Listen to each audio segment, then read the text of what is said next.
Okay, so I have started the recording also, and I hope now you are able to hear me perfectly, right? Yes, sir. Okay, so I will start from stretch about GST. First of all, let us try to understand what exactly is the meaning of GST.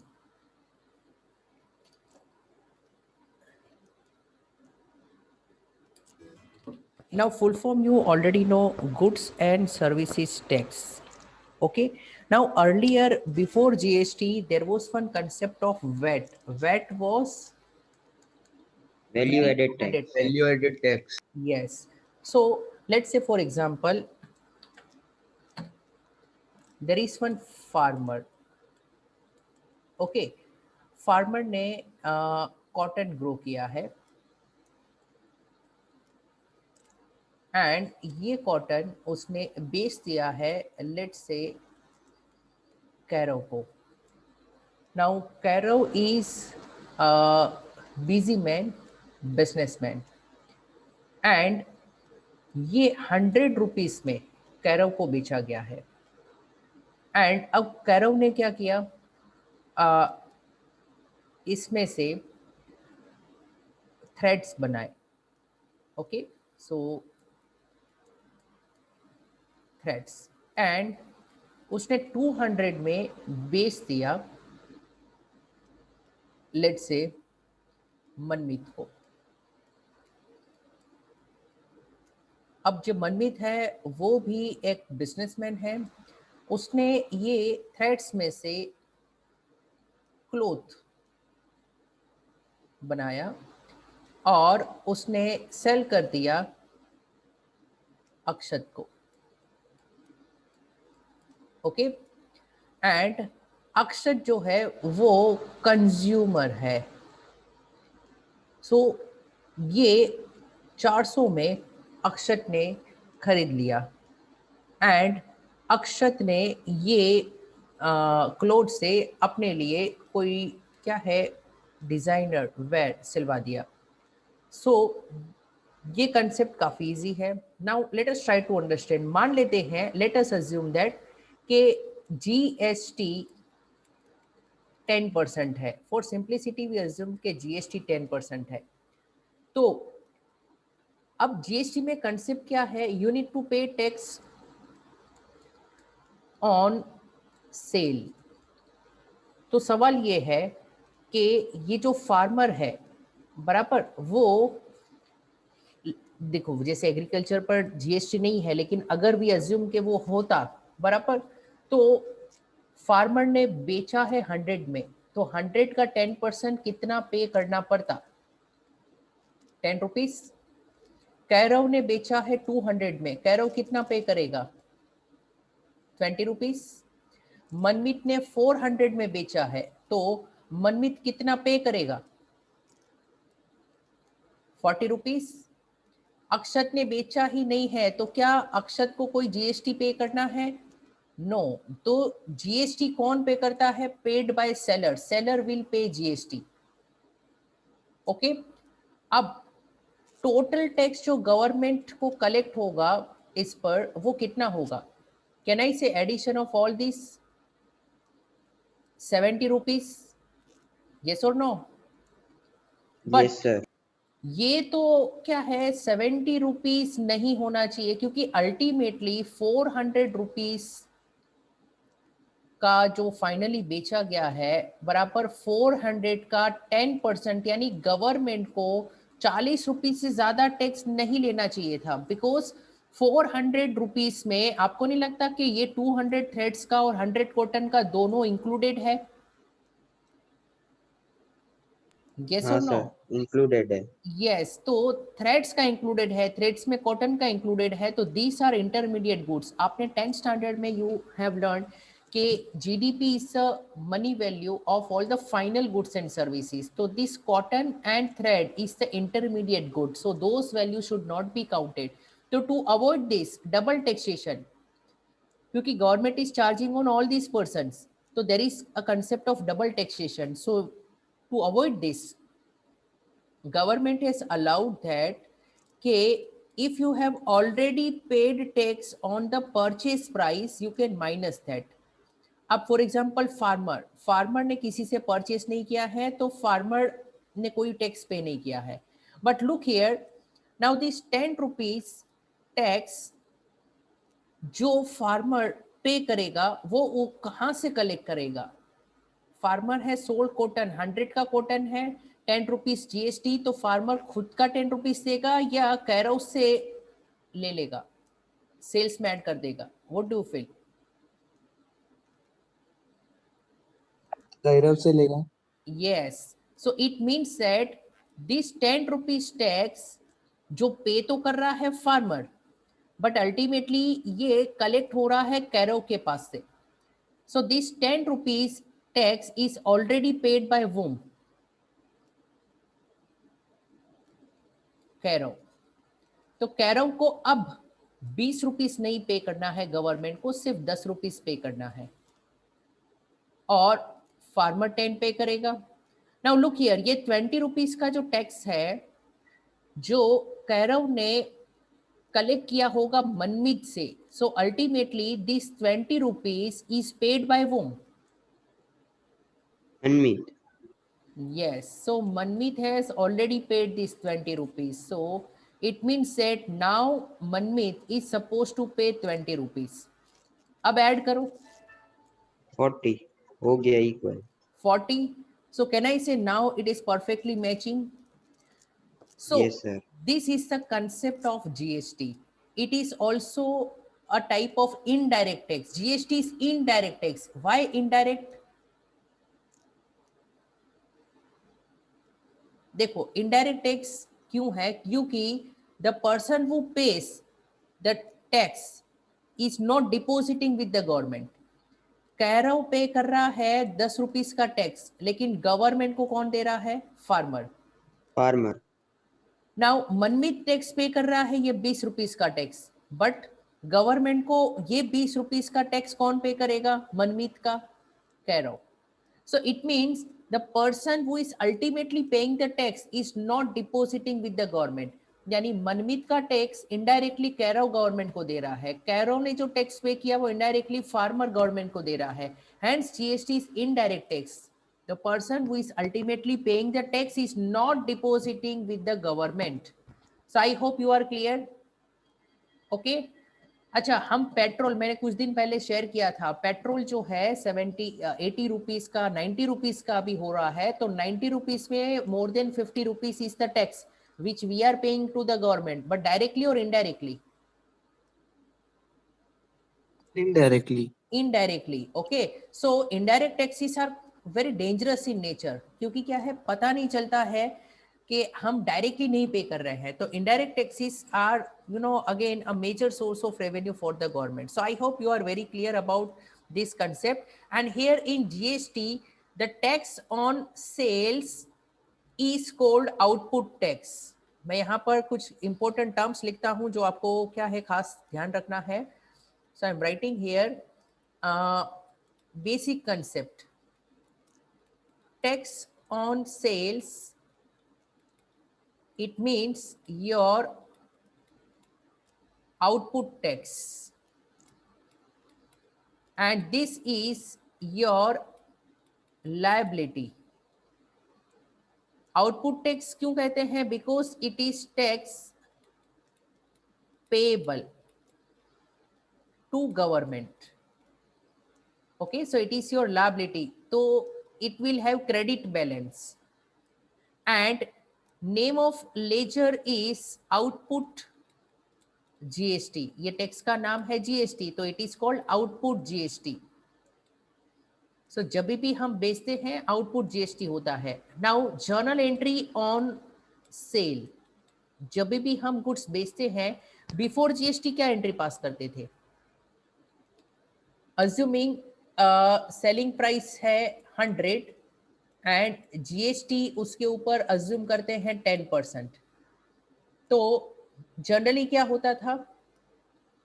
When we sell it can be in cash और we can debit debtors का account.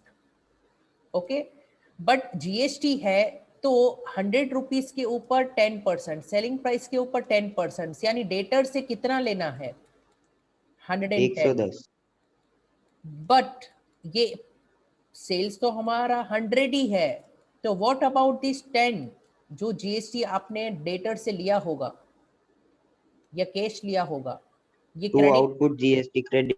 Yes, so to output GST account, this is your liability. और ये account zero कब होगा? जब हम actually पे कर देंगे। ओके, सो वो आपके माइंड में क्लियर होना चाहिए। अच्छा, what is the opposite of sales? Purchase. So tax on purchase, उसको हम कहेंगे input tax. Okay, now sometimes it is also called input tax credit. Short form इसका रहता है ITC, means what? Input tax credit. It is your asset, ऊपर वाले का उल्टा है। It means it will have which balance? Debit balance.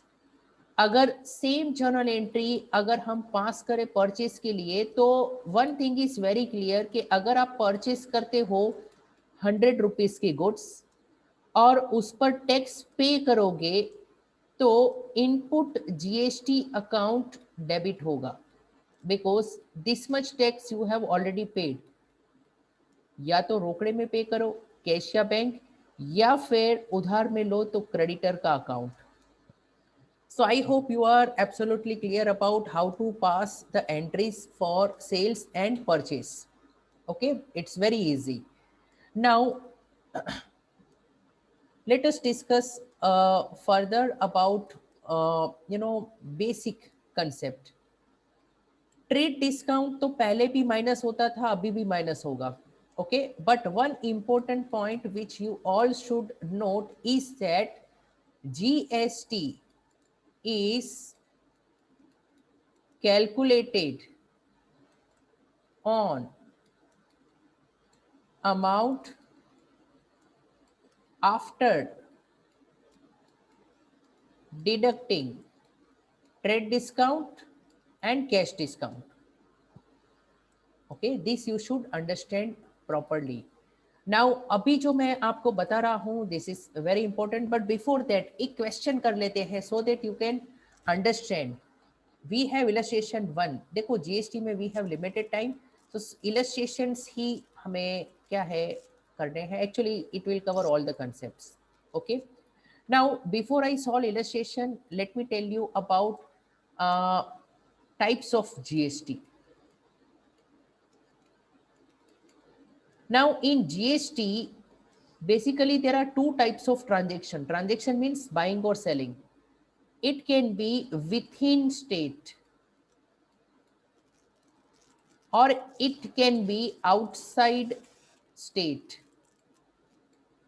If it is within state, then it is called intra-state. And if it is outside state, then it is called interstate. And अगर intra state है तो दो twins GST के दो accounts equal amount से आ जाएंगे, and one is central GST, short में इसको क्या बोलते हैं? CGST, एंड दूसरा होता है state GST. Now let us assume that कि जीएसटी रेट है 10%। एग्जाम्पल, जीएसटी का रेट है 10%। तो when we sell or buy within the state, GST account involve होगा, but this 10% will get divided into two parts. आधा पैसा half rate से central GST में आएगा and other half will appear in state GST. So I hope you are clear about this. And if we sell, अब कोई सोचेगा sir ये दो पार्ट में डिवाइड करने की क्या जरूरत है? As the name suggest, ये जीएसटी के पैसे किसको मिलेंगे? Central government. Central government, and here state government. State government. But if it is outside the state, then state को कोई पैसे लेने की जरूरत नहीं है। तो यहां पर सेंट्रल जीएसटी, देखो नाम थोड़ा अलग रखा है ताकि गवर्नमेंट को पता चले। So here we have integrated GST, so it is called IGST।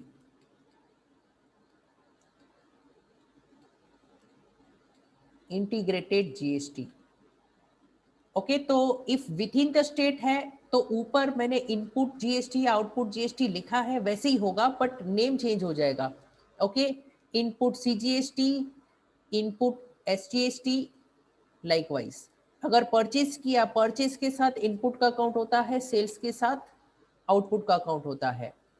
Okay, so till now I hope you are clear. एक इलस्ट्रेशन देखते हैं so that you will be able to understand this in a perfect manner. GST is very easy, don't get confused by so many journal entries, basics never change. Okay, now here we have purchase goods in cash 5000 plus 9% GST। अब सबसे पहले cash में purchase किया है तो basic entry में purchase account debit to cash तो होने ही वाला था, yes or no? Yes, sir. Yes। अब यहां पर देखिए कि जीएसटी की जो रेट है वो 9% ईच लिखा है। अब एक्चुअली जीएसटी रेट भी मैं बता देता हूं। 0% जीएसटी रेट्स होती है मोस्टली कौन सी आइटम्स के ऊपर? एग्रीकल्चर्स। ओके, देन 5% जीएसटी की रेट्स होती है जो बेसिकली इम्पोर्टेंट है, नेसेसिटी होती है। Then we have another rate, कोई सजेस्ट करेगा क्या है? एक 12% की भी रेट है, देन 18% की भी रेट है, और हाईएस्ट रेट क्या है? 28%। ये 18% में एफएमसीजी या ज्यादातर जो हम कंज्यूम करते हैं वो 18% में आता है। जो पैकिंग वाली आइटम्स होती है ना, पैक्ड फूड्स, ज्यादातर 18% में है। तो जनरली क्वेश्चंस में 18% रेट आपको लेना है। ओके, और 28% किसके ऊपर होती है? लग्जरीज के ऊपर। सो कुछ दिन पहले ही मैंने कहा था पेट्रोल तो हमारा सुपर डुपर लग्जरी आइटम है, बिकॉज पेट्रोल के ऊपर तो हम 150% टैक्स पे करते हैं। Okay, 150%, and that's the reality. Okay, क्योंकि in case of petrol let's say price अगर 30 के आसपास है, 30 रुपीज का लेट्स से अगर भाव है, इसमें अगर हम टैक्स 150% करेंगे तो 45 हो जाएगा। तो बेचेंगे कितने में? 75 में। आप समझे? तो पेट्रोल में 35 के आसपास उसका बेस प्राइस है और हम 90 रुपीज में खरीदे, 150% से ऊपर टैक्स पेट्रोल में है। सो याद रखो, कोरोना की वैक्सीन फ्री में नहीं मिलने वाली है, गवर्नमेंट ऑलरेडी आपसे टैक्स पे कर रही है। ओके, आप जितनी बार पेट्रोल भराते हो उसका मोर देन 50% आपका टैक्स गवर्नमेंट को गया है। I hope you are clear. Okay, तो अब यहाँ पर वी हैव, उन्होंने दिया है कि 9% ईच। देखो व्हेन दे से सीजीएसटी एंड एसजीएसटी तो ऑटोमेटिकली अस्यूम हो गया कि it is with in the state. Okay, और अगर आउटसाइड स्टेट होता तो यहाँ पर आईजीएसटी पूरा 18% होता। तो when we purchase we need to debit GST का अकाउंट। सो 5000 परचेज का अमाउंट है and 9%, this one is basically calculated like this, 5000 का 9%। शॉर्टकट क्या है 9% कैलकुलेट करने का? 10% माइनस 1%। ओके, 5000 का 10% 500 एंड 5000 का 1% एक और जीरो कम कर दो 50, so you will get 450। So I hope you are clear about this. चलिए अब second one from you I will ask the question। Ansh sir बोलो। सर जैसे सीजीएसटी सेंट्रल गवर्नमेंट को देते हैं, एसजीएसटी हाँ स्टेट गवर्नमेंट को, तो IGST कौन लेके जाता है? आईजीएसटी सेंटर ही लेकर जाती है, लेकिन वो मिक्स ना हो इसलिए सीजीएसटी नाम नहीं रखा है, आईजीएसटी रखा है, ताकि पता चले कि ये आउटसाइड स्टेट वाले टैक्स है।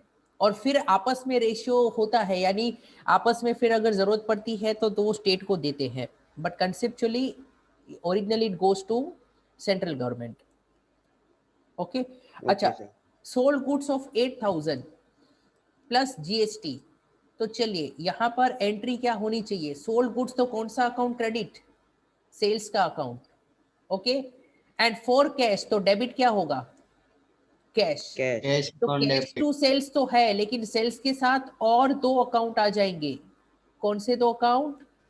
CGST, SGST. हाँ, इनपुट या output? Output. Output, Output. Yes. So look here, cash के साथ ओके सेल्स है, ये तो नॉर्मल एंट्री है, but whenever we sell we need to create liability, we are liable to pay this much tax to the government. So I hope this is also clear, calculation आप खुद समझ सकते हो। Okay, now we have third one, purchase goods from Karan.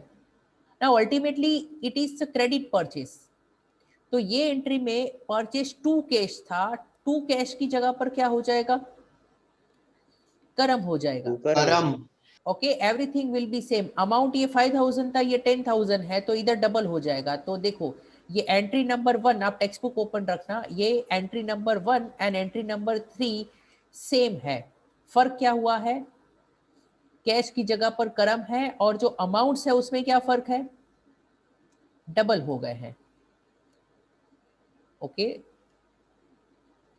similarly we have next one, sold to Param, so it is not the cash sales, तो debit किसको करेंगे? परम को। Okay, so actually this is the basic question to understand GST. sold goods to परम, परम को debit करो, to sales, to output CGST, to output SGST. then we have this goods returned by Param of 5,000 being defective. Now we have the return. So obviously this is the sales return. तो मुझे बताइए कि sales return हुआ है, इसका मतलब effectively वो sales ही नहीं हुआ है, तो हमारी आउटपुट लायबिलिटी जो थी टैक्स की वो बढ़ेगी या कम होगी? कम होगी, because when we sell we pay tax, when there is sales return we need to reduce our liability. परम को हमने 15,000 का माल बेचा था, तो 15,000 के ऊपर जीएसटी चार्ज किया था, लेकिन परम ने तो 5,000 रिटर्न कर दिया, तो हमें जीएसटी भी रिवर्स करना पड़ेगा। तो याद रखो, परचेस या सेल्स की रिवर्स एंट्री भी सिंपल है, बट यहां पर ध्यान रखना है, ध्यान दीजिए। लुक हियर, परम को हमने जो बेचा था वो अब रिटर्न हो रहा है, तो सवाल ये है कि सेल्स जो क्रेडिट हुआ था, तो अब सेल्स रिटर्न है, तो वो अकाउंट क्या होगा? डेबिट होगा। ओके, परम सेल्स के टाइम पे डेबिट किया था, सेल्स रिटर्न के टाइम पे हम उसे क्रेडिट करेंगे। This journal entry you already know. Okay, debtor to sales ऊपर वाली एंट्री, एंड यहां पर sales return to debtors, this is the basic entry. But क्या फर्क आया है?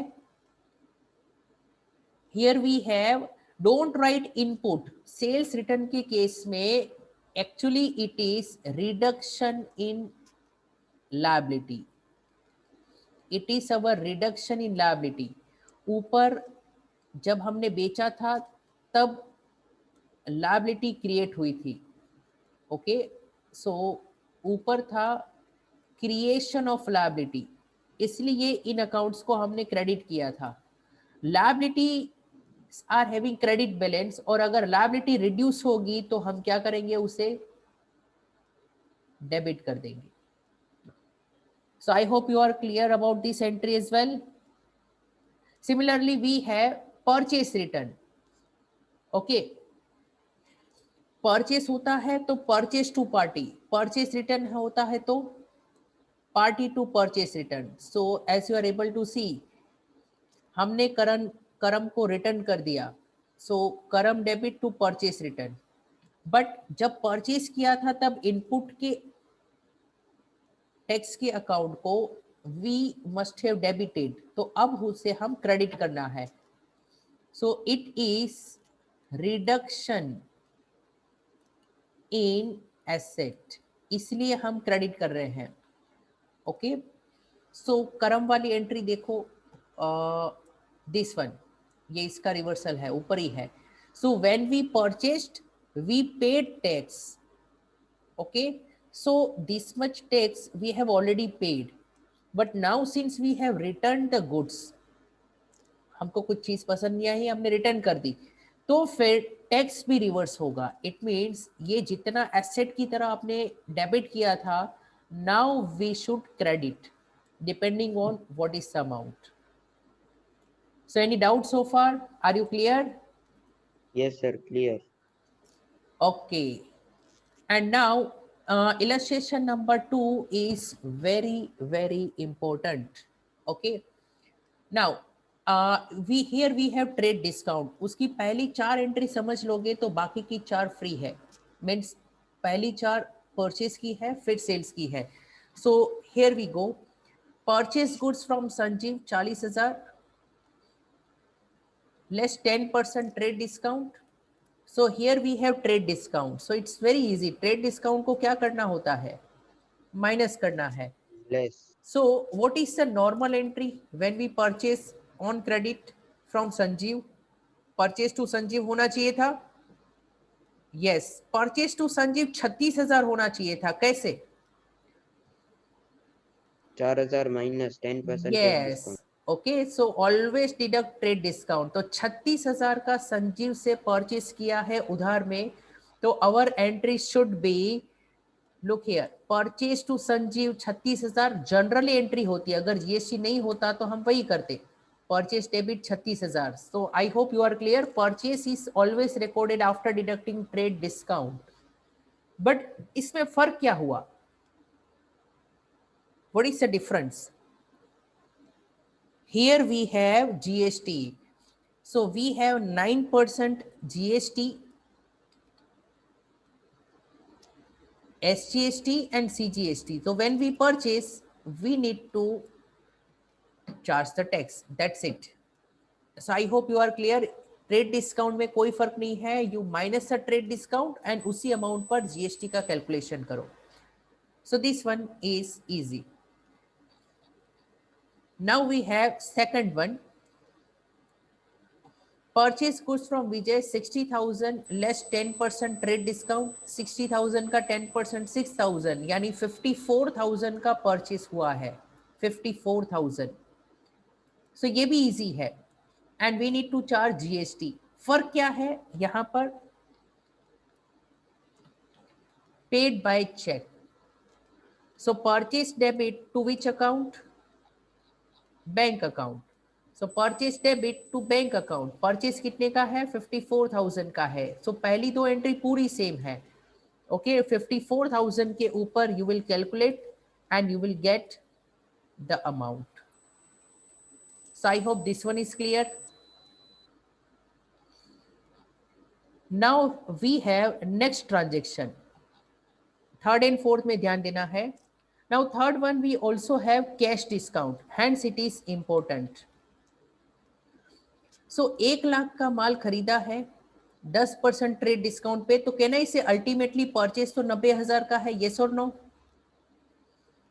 And Yes, paid sir. By cheque immediately, हमने ये पे कर दिया है तो बैंक अकाउंट क्रेडिट होगा।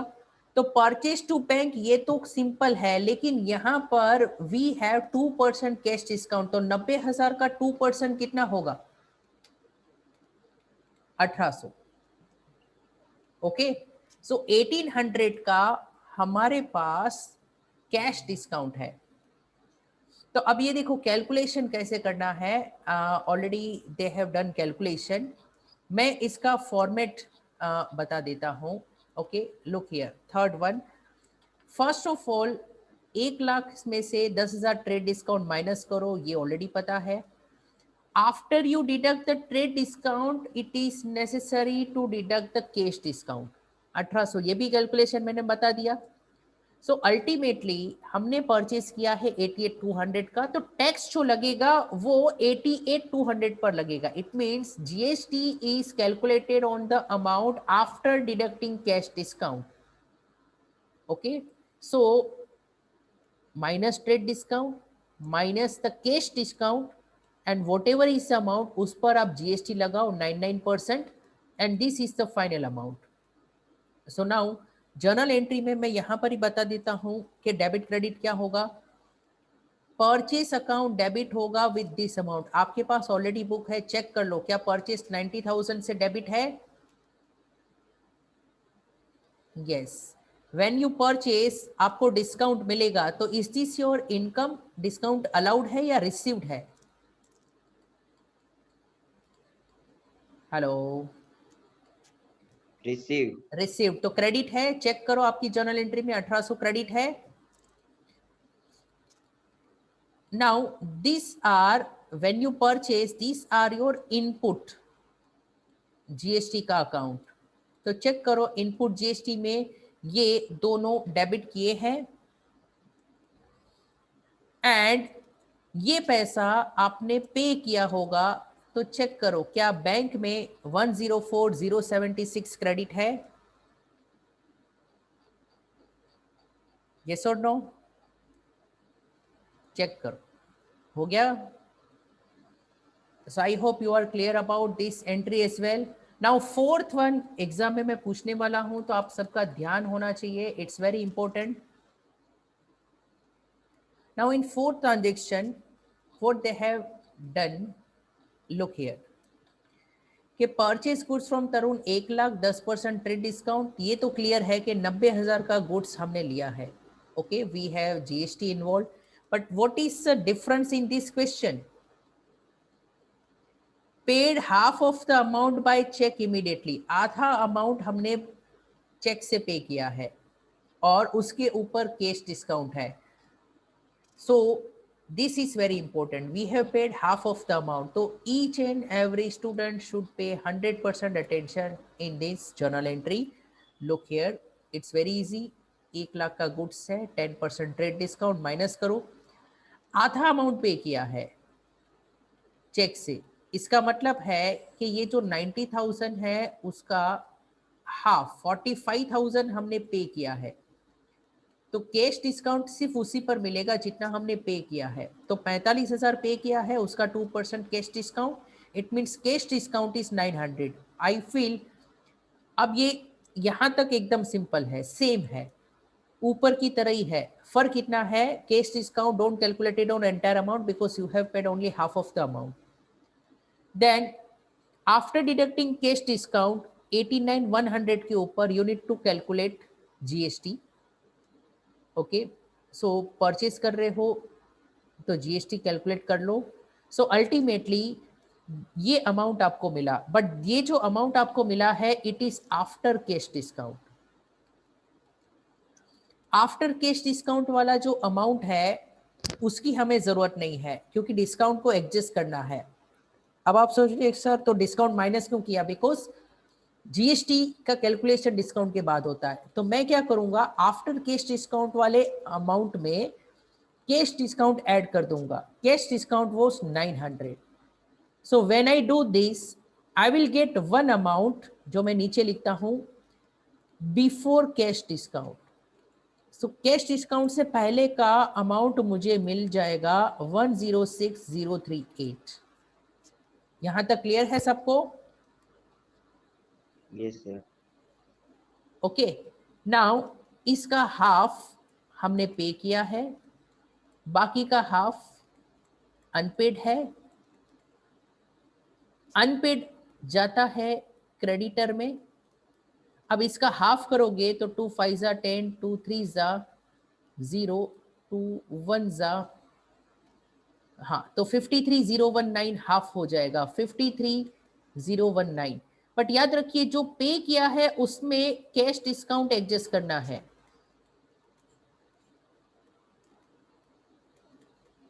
So you got this.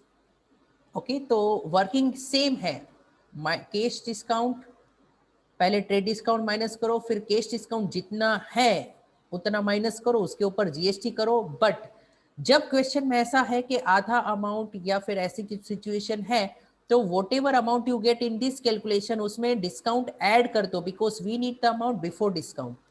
और बिफोर डिस्काउंट वाले जो अमाउंट को रेशियो के मुताबिक, फॉर एग्जांपल 25% पे किया है तो इस अमाउंट का 25% पेड में लिखो, बाकी अनपेड में लिखो।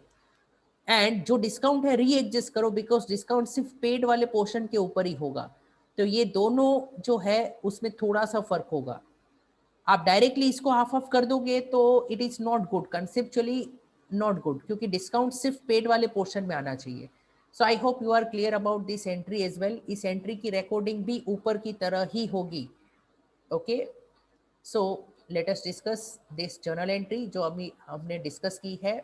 फोर्थ वन, परचेस किया था 90,000 का, टैक्सेस डेबिट कर दिए, डिस्काउंट था 900 का, cash discount is always recorded, वो रिकॉर्ड करोगे। और ये दो अमाउंट्स मैंने आपको बताए कैसे कैलकुलेट हुए हैं। बाकी के 4 होमवर्क में आप खुद ट्राई करो, because you will be able to understand. So any doubt in this fourth one? No, sir. Is this clear? Okay, Yes, sir. so now we have last 2 minutes, and in last 2 minutes let me share some very basic things so that you can understand GST in a proper way. So look here, कुछ चीज़ों के ऊपर GST okay allowed नहीं है, not allowed as expense. GST pays is not allowed, इसका मतलब है कि ये केसेस में इनपुट टैक्स को डेबिट नहीं करना है। It means don't debit input GST account. वो कौन से केस है? जैसे परचेस है, परचेस की तरह कुछ खर्चे होते हैं, उसमें भी GST लगता है। सो लुक हियर, अगर बिल्डिंग को रिपेयर कराते हो और GST पे करते हो तो GST का अकाउंट डेबिट मत करो, बराबर जितना पे किया पूरा का पूरा डायरेक्टली रिपेयर के खर्चे में डेबिट कर दो। अब एंट्री क्या होती है? Expense account debit, input GST account debit to cash या क्रेडिटर, लेकिन in this case input GST debit मत करना। अच्छा, फूड एंड बेवरेजेस, रेस्टोरेंट में खाना खाया, चाय पानी, उसका खर्चा है तो इनपुट को डेबिट मत करो, बिकॉज गवर्नमेंट ये अलाउ नहीं करेगी। कोई क्लब की मेंबरशिप फीस पे की है तो खर्चे में ही ऐड कर दो, इट मीन्स इनपुट अकाउंट को डेबिट नहीं करना है। हेल्थ इंश्योरेंस पर्सनल है, पे किया तो डोंट डेबिट GST। इतना याद रखो, डोंट डेबिट GST अगर हेल्थ इंश्योरेंस है।